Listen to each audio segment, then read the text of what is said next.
afternoon. Good afternoon. I'd like to welcome everyone and thank you for attending the fourth annual Elizabeth Dafoe Memorial Lecture. I would encourage you, if you haven't already, help yourself to some coffee and some snacks, and if you have some refreshments already, please feel free to get up and top up your coffee and have more. My name is Donna Breifogel. I'm the Associate University Librarian here at the University of Manitoba. This lecture series was launched to honor Elizabeth Dafoe, who was for 23 years the Chief Librarian at the University of Manitoba. She started working at the U of M in 1925 after she completed studies at the Library School of the New York Public Library. And from 1937 until her death in 1960, she was the Chief Librarian here at the university. This building, the Elizabeth Dafoe Library, was named after her in 1961. Dafoe had a national profile in librarianship. She was a founder and president of the Manitoba Library Association and the Canadian Library Association. She was a strong proponent of and founder of Canada's National Library. And she was one of our own. She was a real local success story, you could say. She grew up in Winnipeg and spent her entire life here. She graduated from the University of Manitoba in 1923, and she received the gold medal in French. And you can see the medal and some photos on display in the cabinet beside me here. And she was part of the active and very interesting family of John W. Dafoe, who was the longtime editor of the Winnipeg Free Press, and from 1934 to 44, Chancellor of the University of Manitoba. And now it's my very great pleasure to introduce this year's speaker, Dr. Chris Adams. Chris is rector of St. Paul's College here at the University of Manitoba, and adjunct professor both at the University of Winnipeg in political studies and also here at the U of M in the Asper School of Business.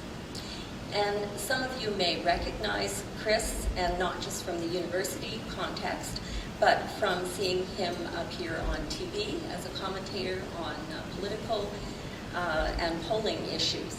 So the media are obviously availing themselves of his expertise and his background, which include a PhD from Carleton, credentials from the Marketing and Research Intelligence Association and the Canadian Evaluation Society, as well as work experience in the market research industry.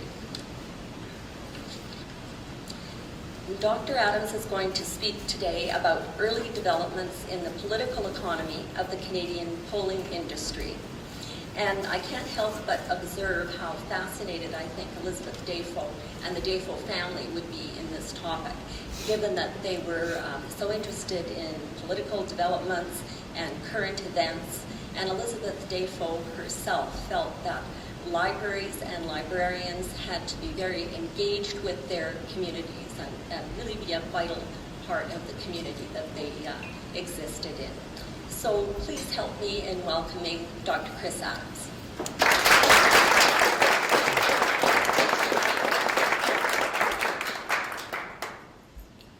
Thank you very much, Donna. I am very honored to be here.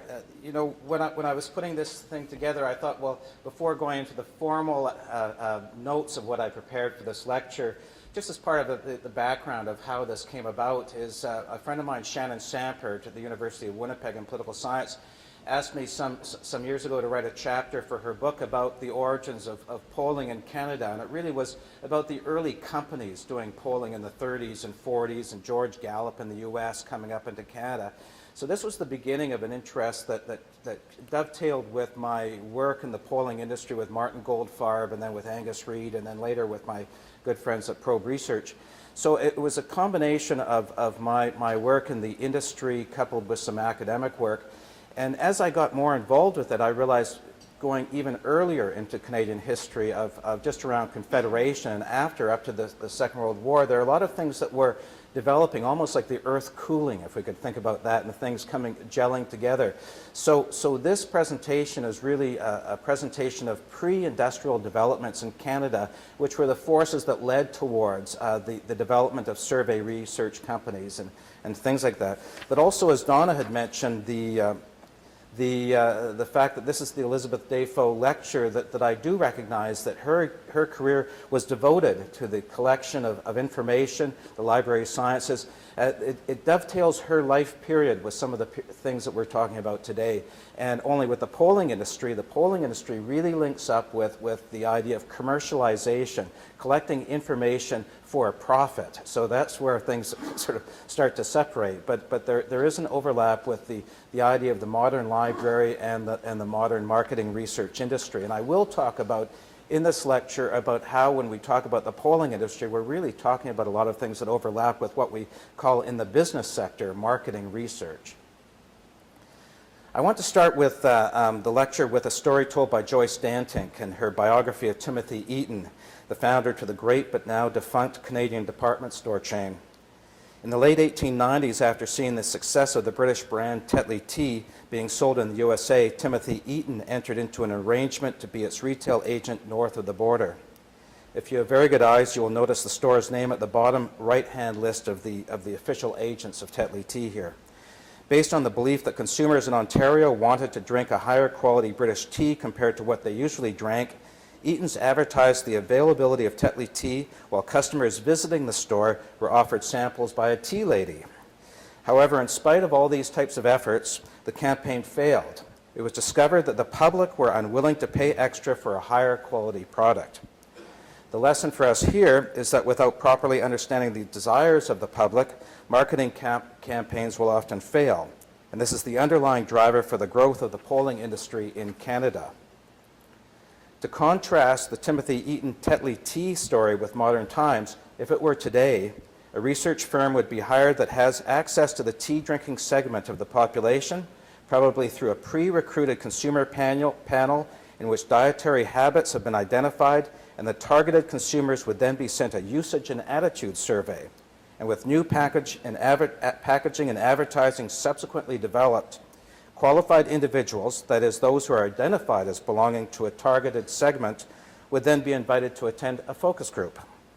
Based on the results of this work, the retailer would then have a better understanding of consumer preferences relating to the product, what we term in the business world the 4 Ps. While we often see polls in the polling industry as things that we see in the media, it is important to remember that the polling industry makes its money by answering questions that are important to clients, not to the public.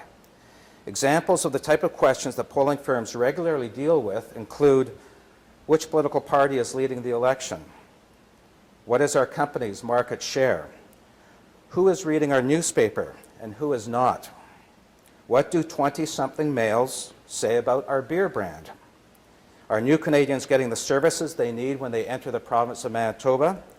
And also, as a final type of typical question, if a new museum were created in Winnipeg, will they come? And what elements should we include to attract families, out-of-town visitors, and senior citizens? A colleague of mine at the Angus Reid Group, a senior vice president, a friend of mine, Tim Olison, said to me, "Chris, you know, polling is done when fear intersects with greed." And what that means is, like, if you don't know the answers, you have to go hire a company to find the answers to these questions. So what do we mean when we talk about what we term the polling industry? Then we'll talk about how it fits in with the market research industry. Let's start with some simple definitions. First, what do we mean by polling? To quote the American political columnist William Safire, the word poll comes from the Middle English poll, meaning top of the head, the part that showed when heads were being counted. Today, a poll tax is a head tax. The polls are where the heads are counted, and a poll is a counting of a sampling of heads selected at random or by prearrangement to reflect the opinion of a given population. Now, when we talk about polling, what do we mean by an industry? To quote David Crane, a producer or distributor of goods or services, the term can refer to a single firm or collectively to all producers in a nation or all producers of a particular product or service. So when we talk about the polling industry, we're really talking about just the same way as the mining industry, automotive industry, retail industry. So we're talking about a type of business activity that can be collected together into a segment. And even if, for those of you who do labor market studies and economic studies, you know NAICS, North American Industrial Classification System, that is in Canada today, the marketing research industry is pooled together with the polling industry, and it has its own classification system, which happens to be 541910. The major polling firms in Canada are listed here, and this is just based on the number of web hits over a period of time. But many of those names you recognize as being prominent companies. And Harris came out of Alan Gregg, the Nanos Research. Ipsos Canada used to be Ipsos Reid, and it was the Angus Reid Group beforehand, so on and so forth. But all of these companies do marketing research. They do public opinion polling, but behind the scenes they're doing a lot of marketing research. So when we talk about the polling industry companies of today, we're really talking about the business of gathering information. And in Winnipeg, we have a number of very prominent companies. In fact, Winnipeg, as a North American center, Winnipeg is a very prominent city, and Gordon Goldsboro and I have been talking about maybe a history of the polling industry in Winnipeg, because the Angus Reid Group really grew up out of this, in this city. Out of this city, the Ipsos Reid's office here in Winnipeg, The Economist, CNN, and other companies worldwide do polling out of Winnipeg. And there are a number of smaller firms that are very reputable, including PRA. PRA is founded by Greg Mason, who's an economist here in the Faculty of Arts, and that's been around for a number of years, as well as Probe Research, headed up by a couple of political scientists, Scott Mackay and Lloyd Fridtmanson, who did their MAs here. So all of these companies I've been listing here, as well as locally, derive some revenue through their publicly released opinion polls, but are greatly dependent on behind-the-scenes work, including advertising testing, market testing for new and existing products, usage and attitude studies, branding, and so on.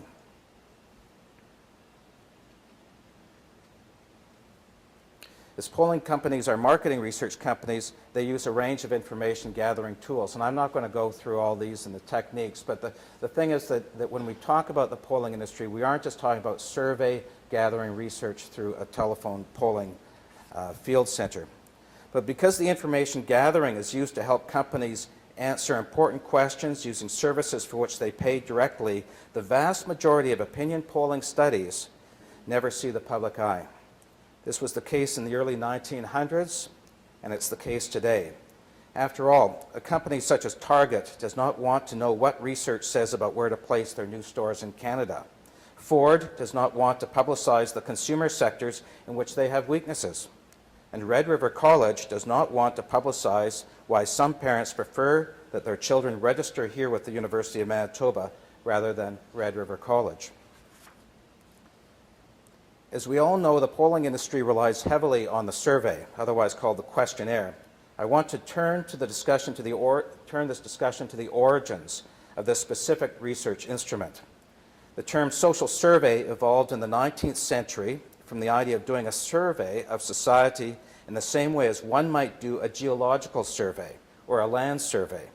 Jean Converse, in her History of Survey Research, writes, quote, "The naming of social surveys as such was made in direct analogy to the surveying of land, and they were qualified as social to indicate that these were surveys of people rather than agricultural or geological surveys."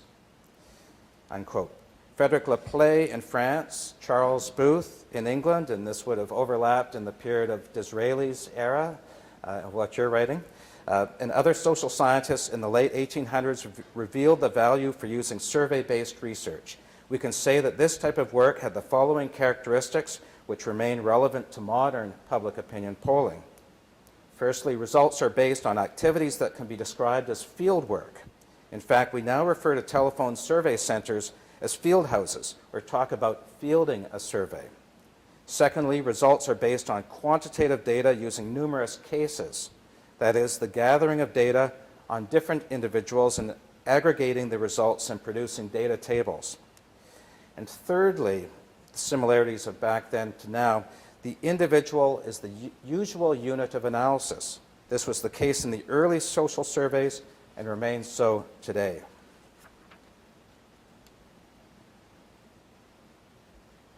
The first use of commercial surveys to be used in the USA, specifically for marketing research purposes, can be traced back to 1879, when the advertising N.W. Ayer and Son needed to develop an advertising strategy for the Nichols and Shepard Company, which was an agricultural machinery producer.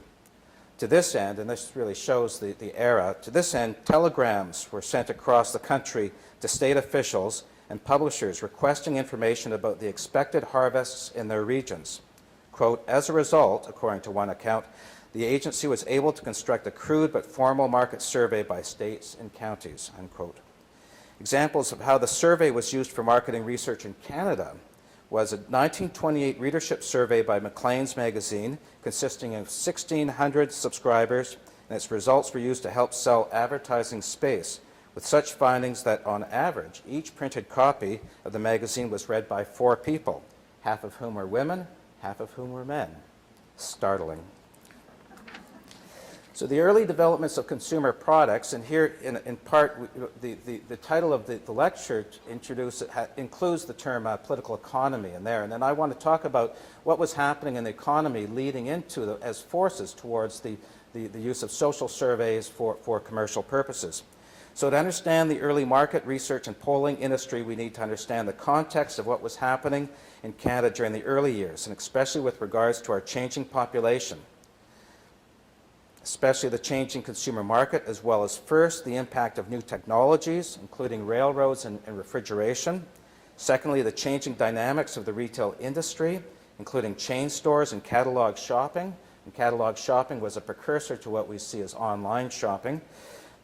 Third, the changing nature of media and advertising. First, we're going to look at the grocery and retail sectors in Canada.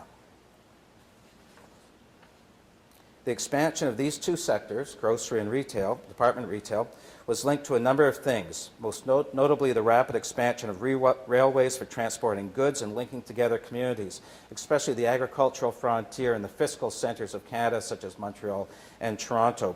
But also refrigeration allowed foods to move over longer distance, so we weren't relying on just a small local producer, that things were moving into chain stores of groceries. But also a third component, as we see these and other sectors expanding, is the growth of the print media. That is, the print media, newspapers and magazines, bringing information and advertising into many households across the country of Canada. This gives you an idea of the significance of the retail sector in Canada. I just got some numbers here, and these numbers here are quite significant if you think in 1930. This is also based on the first really reliable data collection by the Government of Canada on what the retail sector was about. There had been a survey done in 1924, but due to low response rates, the Dominion Bureau of Statistics, the precursor of Statistics Canada, found the response rate was so poor that it couldn't rely on the data that were gathered. So 1930 data on the retail sector is important just for a snapshot of what's going on, but it's also used behind the scenes by marketing research companies to figure out what's happening in each of the regions in terms of demographics and in purchasing behavior, etc., for doing their own marketing strategies. The first major grocery store chain to be established in Canada was the Dominion store chain in 1919. These and other stores were major sources of advertising revenues for the print media. Shown here is an example of a 1928 Dominion store advertisement celebrating the chain's 9th anniversary. It appeared in the Globe and Mail. And by the way, I'm happy to shoot out to anybody who wants a PDF file of these slides with the notes, and includes the sources, etc. So feel free, if there's something that interests you with a link or whatever, it's in the PDF file. By 1931, 571 Dominion stores were operating across Canada. Another chain, Loblaws, had 70 stores operating in Ontario by the late 1920s. And for us Westerners, in 1929, 5 new stores were established by Canada Safeway, which launched the beginning of a growing presence of Canada Safeway in Western Canada. Moving to the topic of dry goods retail, or what's the more modern term, department stores, there was a growth from the late 1800s. And I thought of particularly interesting was to look at the Eaton's store to see, you know, we see Eaton's was at the forefront of the growth of the department store retail sector, but it's still worth looking at just as it represents what's happening in Canada. This picture is from the 1905 Eaton's Santa Claus Parade. And many of you know about the Macy's store parade in the United States in New York City. Well, in fact, Macy's turned to Eaton's as an example on how to design the Macy's store Santa Claus parade. So the Eaton's store parade preceded the Macy's store. This slide gives you a sense of the massive growth of Eaton's as a department store in terms of sales figures right up to 1914. 1919, $123 million in sales that one single year. Part of the major driver of the store's growth, as well as other department stores during this period, was the ability to make sales over long distances through mail order and catalog sales. And these are some of the figures you can see here. This picture here is the first cover of the Eaton's catalog in Toronto. Without entering a store or even the city in which it was located, consumers could dress their family, outfit their kitchen, even order the blueprints and materials for an entire house. Some of these you can still find on farms and in many small towns and cities across Canada. Just down the street in my humble neighborhood of Transcona, we have a house that's an Eaton's house. If you ever want to see it, give me a phone call. Of course, Eaton's was not the only player in the mail order business. Others across Canada included Carsley's, Spencer's, and Simpson's, and others which followed in the new century, including Montreal's major store Dupuis Frères, which, according to one account by Marguerite Sorel, was able to distribute over 1 million French-language catalogs by the late 1940s. According to John Willis in his account of the mail order business in Canada, quote, in the 1930s, the Toronto Eaton's mail order office processed 30,000 transactions per day, and the Winnipeg Eaton's office handled up to 47,000 orders in one workday. In 1931, Dupuis Frères in Montreal processed 10,000 orders per month over the telephone. While production and retail service capacity was growing in Canada, print media and advertising connected up the sellers, that is the manufacturers and the retailers, with the buyers, the consumers, and the Canadian public. And here's where the roots of the polling industry can be found. Historically, the Canadian public has been mostly a reading public.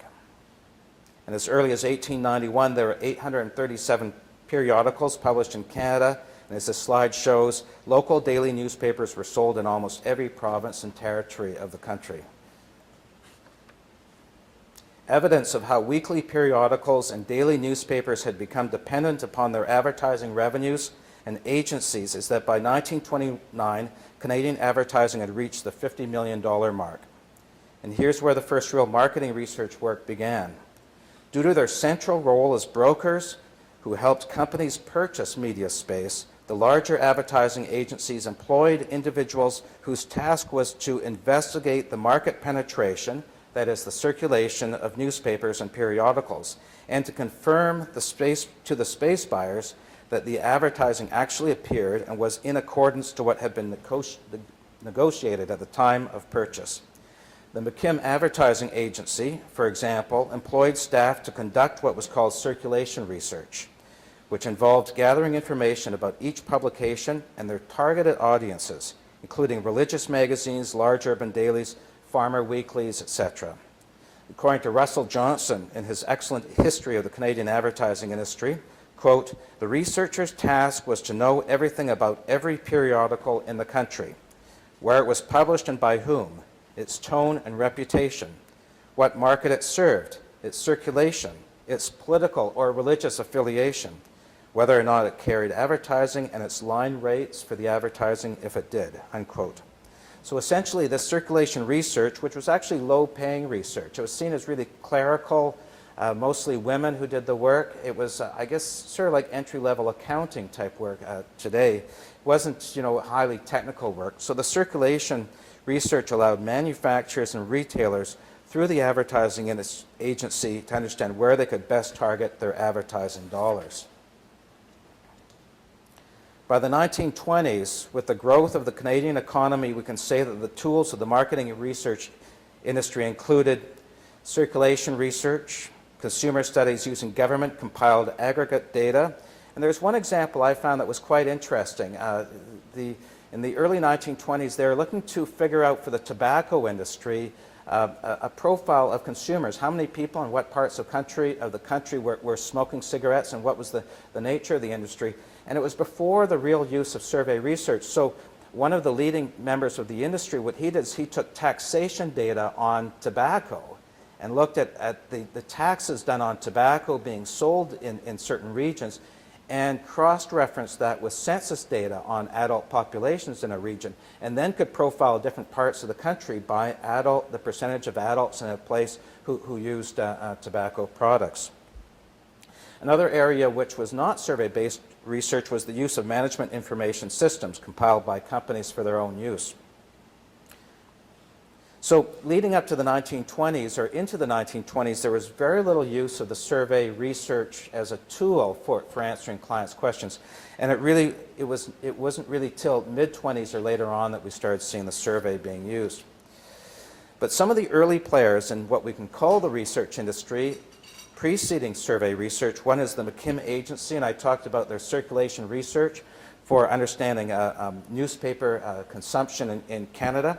Another person was W.A. Lydiot. He had come up from the United States. As many people who came into the early research industry in Canada came up through the U.S., the American industry was always about 5 or 10 years ahead of what we were doing here during this period. And I should just mention that the polling industry in the 80s and 90s in Canada was at par with the United States. And many people like Marty Goldfarb with Goldfarb Consultants, he and Keith Davey were doing some polling research for the Liberal Party that was helping to inform the Democratic Party in the United States, some of the techniques being used. And Angus Reid with his World Poll in the late 1990s and into the 2000s, Angus Reid was developing some techniques which companies in the U.S. were behind on rather than ahead of. But during this period of the 1920s, really we were following what was happening in the United States. So Lydiot came up from the United States and produced what was called Lydiot's book. It was an annual book based on aggregated social data arising from the census and other government sources. In the 1920s, it's really when we see the beginning of the polling industry in the form of companies able to offer survey-based research services to Canadian clients. Some notable examples include J. Walter Thompson, an American agency that had already been segmenting the American population according to region and socioeconomic characteristics beginning in 1912. It established a specialized Canadian research office in 1929. The next year, it launched the first national consumer survey in Canada. JWT was able to tell its client, which was Standard Brands, that 3 out of every 4 women were consumers of Magic brand baking powder, and that 1 out of 4 women continued to use pots instead of percolators when making coffee. Later in the 1930s, JWT conducted 2 significantly large surveys in 1938 and 39 for Lever Brothers, the major soap manufacturer. In the first survey, surveys were conducted in Ontario and Quebec with 2,700 women, which is a significantly large consumer study. We would not do a survey typically of something of that size. But anyway, 2,700 women on topics such as the use of soaps, creams, and cosmetics. Their findings included that 95% of women, compared to only 73% of Quebec women, washed their faces each morning. And that farm women were slightly less frequent washers compared to women who were employed in other occupations. A second example of the emerging industry was the Canadian Business Research Bureau, which there isn't a whole lot known about it, but it was based in Toronto, considered to be the first standalone research firm ever in Canada. Beginning in the mid-20s, it provided a range of marketing research services that were mostly of the collecting of aggregate data and non-survey data. But by the late 1920s, there's evidence by looking at the trade industry publications through the advertisements by different companies that it was offering survey-based research to its clients, and it's closed its doors in the mid-1930s. The Montreal advertising agency, Cockfield Brown, some of you in political science will recognize the name, was another of Canada's earliest entrants to providing specialized services. W.W. Goforth was an economics professor from McGill hired in 1928 to head its research division. The investment was a good one in that Goforth was able to attract a number of academics and instructors from McGill into the industry. Now, this is something happening in the 1920s that we didn't see a whole lot of. We see it in the Canadian research industry in the 1950s onwards in the behavioral movement, as we see a lot of academics, mostly people like me, unemployed political scientists with nowhere to go, and we move into a place that's got some salary. Well, in Canada, if you look at the heads of the research industry, those are academics moving over from if you look at Michael Adams, no relation, look at Darrell Bricker, you look at Angus Reid, most of the people are actually moving over from the university world into the industry. So what Goforth coming in from McGill over to Cockfield Brown, the advertising agency in the late 1920s, an example of a standard that was something that we saw much later on in Canada. Cockfield Brown, by the way, became the official pollsters for the Liberal Party during the Mackenzie King era and Louis Saint Laurent, and then down the road it was replaced by Marty Goldfarb. With regard to sampling, we all know that modern opinion polling uses random sampling techniques, which means eliminating bias so that we get a reliable picture of the general public.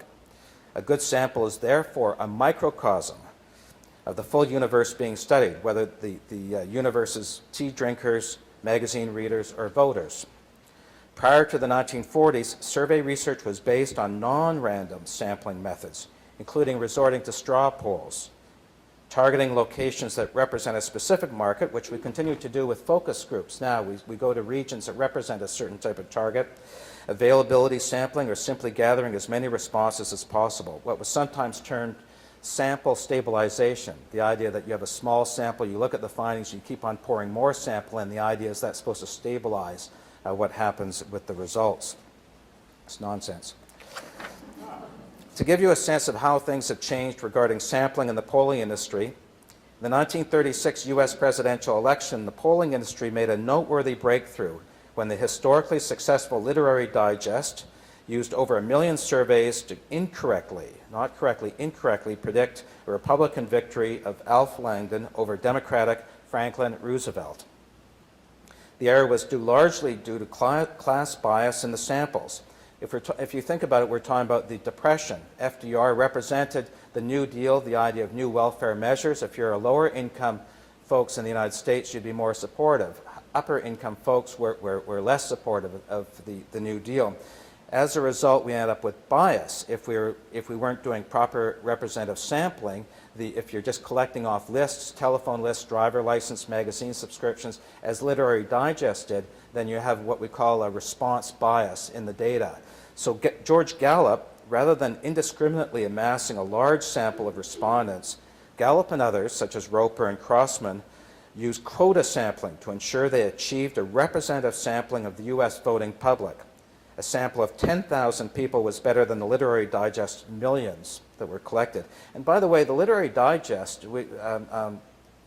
people often use this as an example. Literary Digest had been going since the 19-teens with its poll and had been very accurate, within 1% point every presidential election. It was just when class bias came in with partisanship, that's when the Literary Digest, the weakness of the sampling technique suddenly became apparent.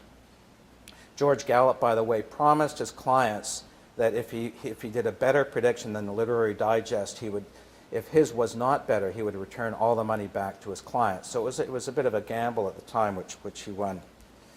But it should be noted that even at this stage, Gallup and other pollsters were not doing random sampling.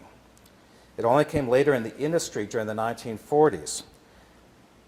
What he was doing, when we talk about quota sampling, he was sending interviewers out to different regions, making sure he was covering the different regions and was getting certain quotas filled of certain occupational and gender groupings so that he could then put together the sample and say, this is a microcosm of the American population.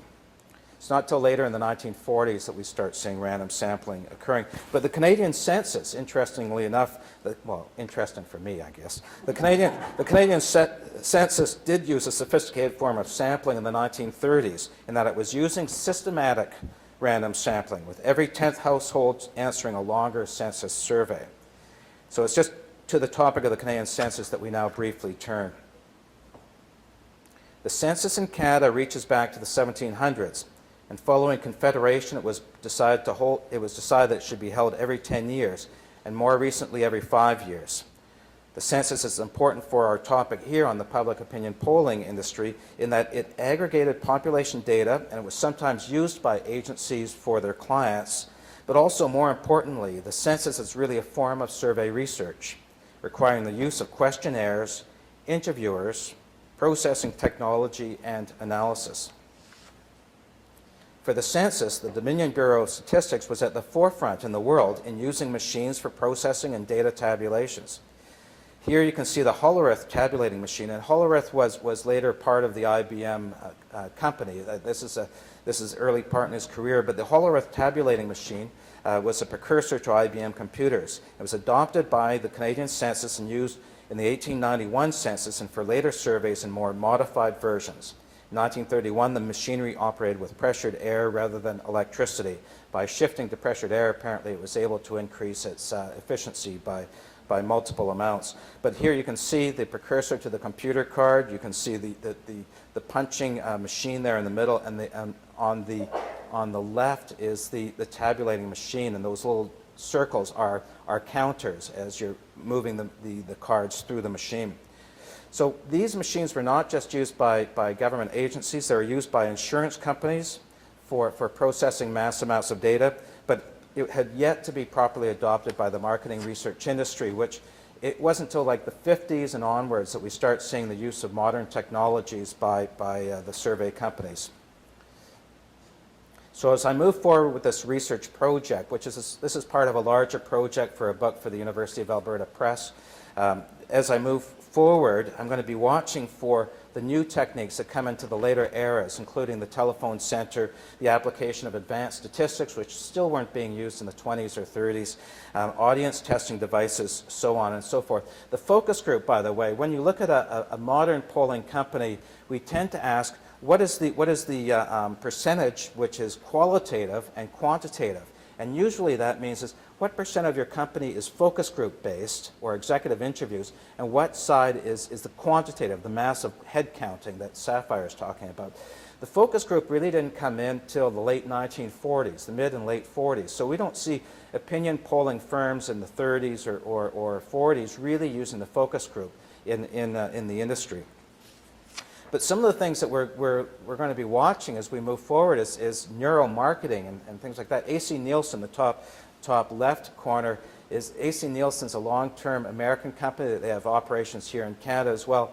But we're going to be really moving out of the survey research technique. And the main reason is it's just not working as clearly as some of the new technologies. So I don't know where this is going. It's sort of like Huxley's Brave New World, but it's something that we have to be watching. So I appreciate your patience in having you watch me read my notes, but because this is an annual lecture series, I thought, well, let's put together something more scripted than the song and dance that I'm used to when I'm doing presentations. But I do welcome questions, and that's my email on the slide, and I'm very happy to email folks a PDF version of this with the notes as well, so that on a Saturday night, if you're bored, you can read about the census, etc. So thank you very much, and I'm very honored to have been part of this. Cheers.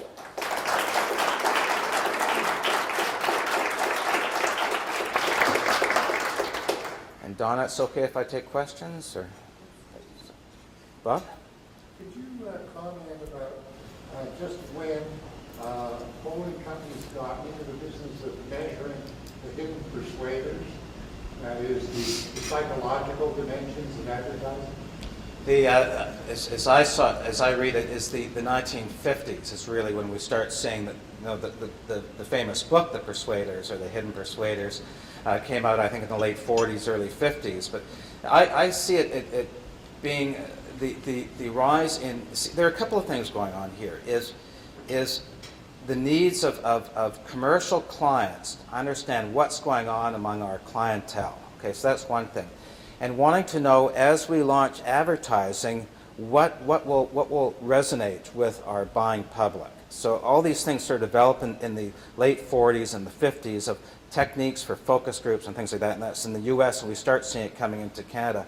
The industry in Canada, the modern industry, if we can use that term, the modern industry really develops in the 1960s in Canada. We start seeing the research companies like NFO or Market Facts and companies like that are doing work with surveys, tabulating the data, doing focus groups and things like that. So in Canada, it's the 1960s. But it's coupled also with the rise of behavioralism, and we see people being trained in the social sciences, psychology, sociology, etc., and knowing the techniques of measuring individuals' responses to things, but also larger groups' responses to things. So it's coupled with the behavioral movement. The third thing that's happening is, and this really picks up in the 70s, is the rise of the use of computer technology. If you're looking at the 1920s and 30s, what people are doing with surveys is quite simplistic. As we start getting into computer technologies, we start seeing tabulations being done much more easily. We start seeing regression analysis. We start seeing a lot of things that correlation analysis, things that really couldn't be done by a smaller firm. But the consultancies are really behind what's going on in the social sciences in the 1920s and 30s. It's in the 50s, 60s, especially in the 70s when the consultancies really catch up to what we as social scientists are doing, and the private sector people are able to emulate what they're doing in the universities. And just to add to that, a significant transformation for the polling industry was also the use of desktop computers. And desktop computers suddenly meant that people in the telephone fielding centers, instead of paper and pen, were then being able to punch right into a keypad what the responses were. But secondly, on the data analysis, if some of you who were grad students during the 1980s, you knew people who were funding their studies by being able to work in their TA office on projects that 20 years ago or 10 years ago needed a mainframe computer to operate that. So, but really the 50s and 60s is when we start seeing that sort of work being done. I'm wondering if you can comment on, I can't remember the fellow's name, but he was featured in Moneyball's, Nate Silver, thank you. Okay. So what, is he just crunching numbers? Is he working for polling, because he was very accurate in predicting the election results in the U.S.? Well, the question relates to Michael Lewis's book, Moneyball, and the movie, and the idea of people who are, I don't know specifically that consultant, I read the book and enjoyed it very much, but the idea that people are paid to be consultants, and whether you're a baseball team, and the Oakland A's were the first team to really use data analysis to understand that what you see, a handsome, rugged guy who hits home runs might not be the guy that you really want. You might be better, once you look at the data, that in fact when you analyze the data, being a person who gets more walks might be more valuable than a Cecil Fielder home run hitter. So that sort of a consultant, they're all different types. There are those who are hired in the consultancy industry who, like if you had let's say the Elizabeth Dafoe Library said, look, we want to do a correlation analysis of who are our segments of students coming in, what are the services they need. You can go to a company and they'll do that analysis and they can crunch the numbers. But you can also hire full-time people to be on staff internally. So a baseball team might hire somebody to be full-time salaried person who's a whiz kid to work in-house. And we know in the industry, like if you go to Manitoba Public Insurance Corporation, they have people who are full-time internal researchers who study public opinion, attitudes about what the public wants from our Crown Corporation. Same thing with the lotteries here in Manitoba, same thing with MTS. They have a whole army of people who are doing that. So sometimes the statistical researchers and those gathering public opinion data are external consultants, as I was in my career, or other people are internal to the company. Yeah. Sometimes, it's not, the survey is not just designed to gauge the public opinions or sentiment. Sometimes the survey results themselves can affect people's, assessment and ideas about certain political party, for example, sometimes the polling results across different kind of firms can vary by a wide margin. So, people do want to be winners rather than losers, right? In that aspect, that's endogeneity going on. When we talk about the survey results, what is the motivation of such polling activities? Yeah, so in fact, you're asking about the integrity of survey research and the fact that we see variability across different projects. And well, this is, one of the consultants in the U.S. in the 1940s, actually no, in the 1960s, he said, with air travel, we only remember the crashes. We don't remember all the planes that are going up and down. But I think that's simplistic. But the reason why polling companies like Harris, Angus Reid Strategies with his online polling, my previous company, Probe Research, PRA, the reason why companies spend so much time doing election coverage and election polls is one of the few times you can actually look at the results of a study and then on election day say, how were they? And so it's more of a brand, except for a few companies that make money off public polling. Usually public polls during elections are loss leaders.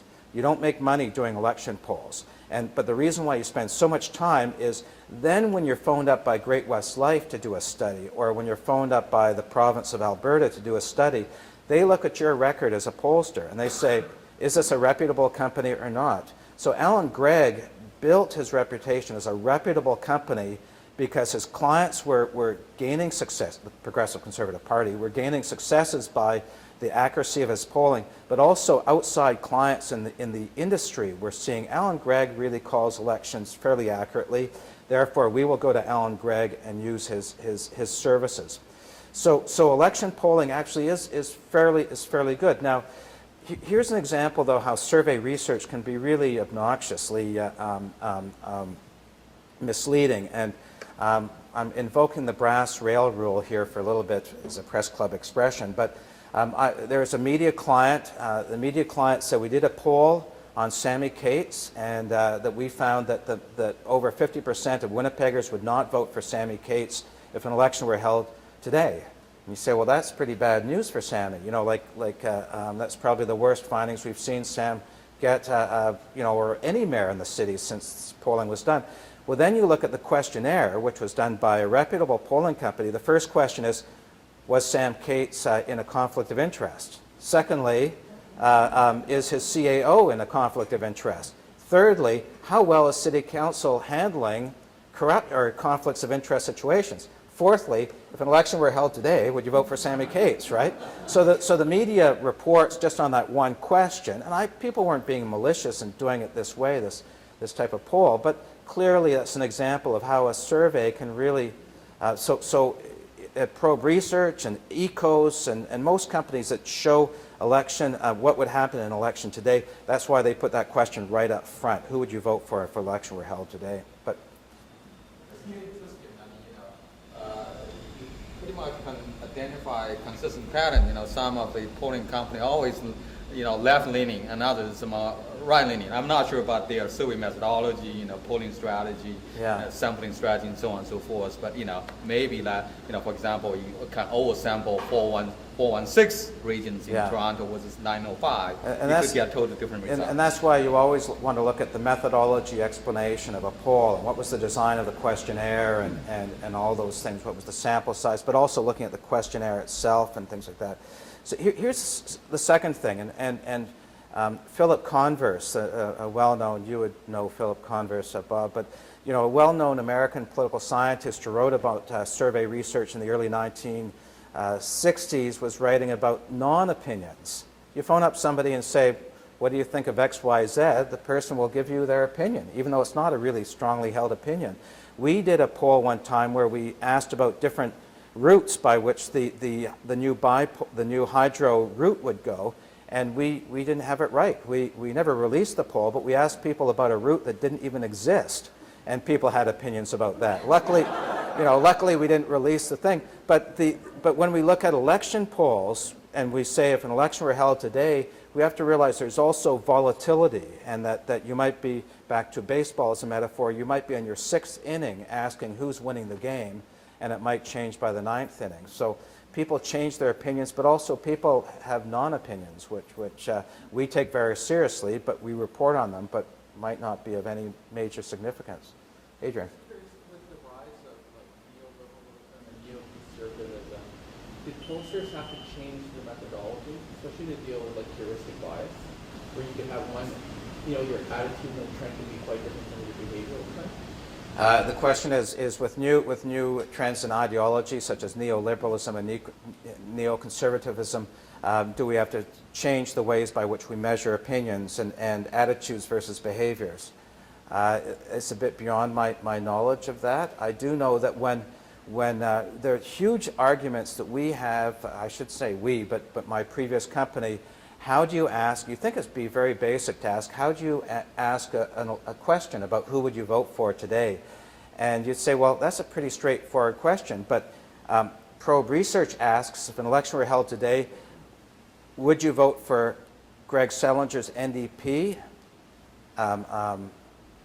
what's his face, Pallister's Progressive Conservatives, John Gerard's Liberals, and if the leader changes, then we change the name of the leader. If you go to ECOS, they ask it in a different way. And if you go to Gallup, they ask it a different way. Sometimes, I know PRA asks it, I believe, without the leader's name in there.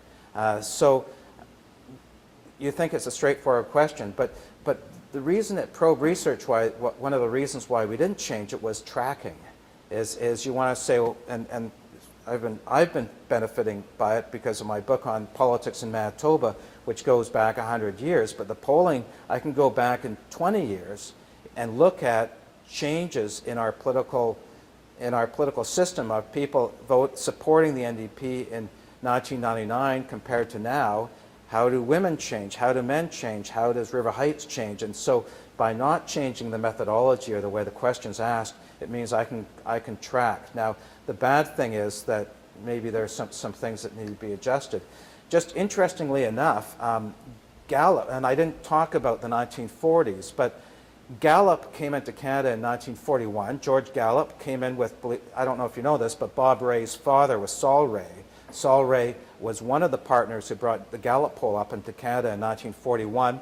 They were doing a lot of behind-the-scenes polling on issues like conscription and things like that. They did some public polls, and those polls are still available. They're held in data archives at Carleton University Data Archives, and you can actually pull up the data files and look at what Canadians were saying in the 1940s and cross-reference things with occupations, like what did farmers have to say about postal workers and going on strike, things like that.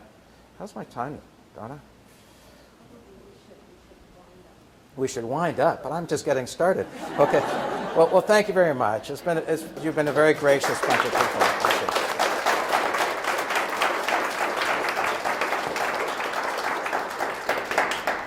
On behalf of the University of Manitoba Libraries and everyone here, I'd like to thank Chris for a fascinating and stimulating presentation, and we have a little token of appreciation.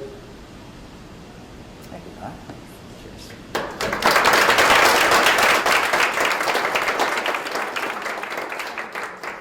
Please stay and chat for a while longer if you can, and enjoy some more coffee and cake and food.